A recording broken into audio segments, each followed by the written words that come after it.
Hello, my name is Uzo from Uzo's Food Labs, and I am hanging out here as a guest vlogger on Discovery, where I'm going to be sharing with you my tips for transitioning from a passion to a business. Now, just a quick background on me. I used to be a very stuffy investment banker and a management consultant that had a uniform made up of black and white. I wore suits all the time and high heels, and I had conservative hair. And that's what I did for most of my working life. And I was pretty good at it, except that I realized I wasn't happy. So I decided to turn my passion into a business, and I followed a couple of steps. I'm going to be sharing those with you. The first one, you need to flesh out your plan. And it may seem roundabout and it may seem like you're rambling at first, but I urge you to just pour out all your thoughts and your hopes and your dreams for whatever your passion is onto your laptop or a piece of paper, whatever it is. And as time goes on, you're going to begin to streamline it. But you're not looking to pass any exams here. Just let everything go. And then in the midst of all of those words, as you begin to take some things away, the plan is going to become clearer. The second thing is you need to start small. I know we all have dreams. I mean, we always dream of the final product. Probably, a manufacturing plant where you're exporting and importing or whatever it is. But the reality is, before you get to that stage, and even if you're looking at companies as examples for you, if you go behind the scenes and talk to the people that started out the business, it didn't just crop up overnight. So start small. Take it one step at a time, and this also has a lot to do with your capacity as well. For the average person, it's very, very difficult to think on that large scale, but if you take it like one bite at a time, so if it's a manufacturing company, or in my case, producing cupcakes, which was what I started out with, I need to be able to sell them by 12s. So I needed to buy one cupcake pan first and then figure out how I would sell it and at what cost. And then from then on, you can start doing all the big events, doing thousands and thousands of cupcakes. So that's my second step. The third step, I'm just going to call that funding.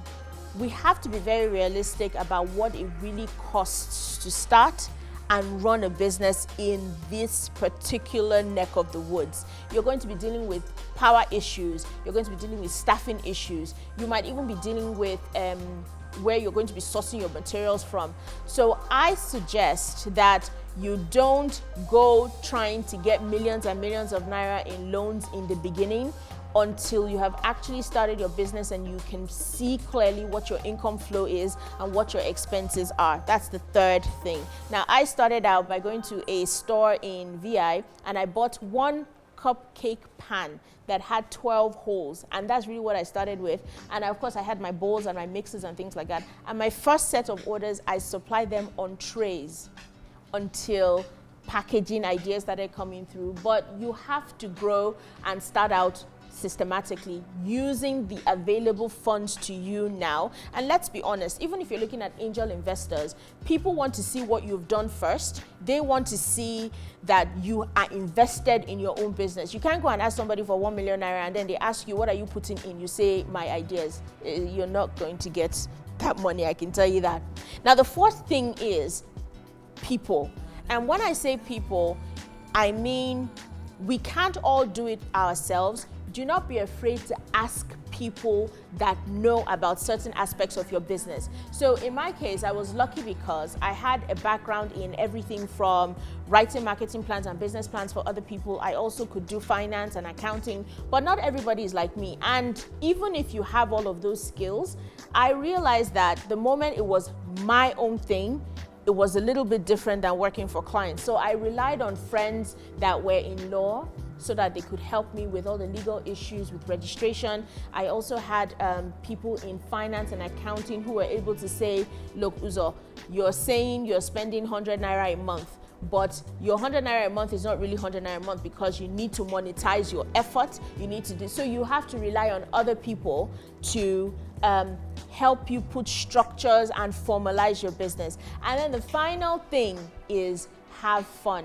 The whole reason why you probably are going from a passion to your business is because you really, really love your passion. Your passion cannot be making money. Oh.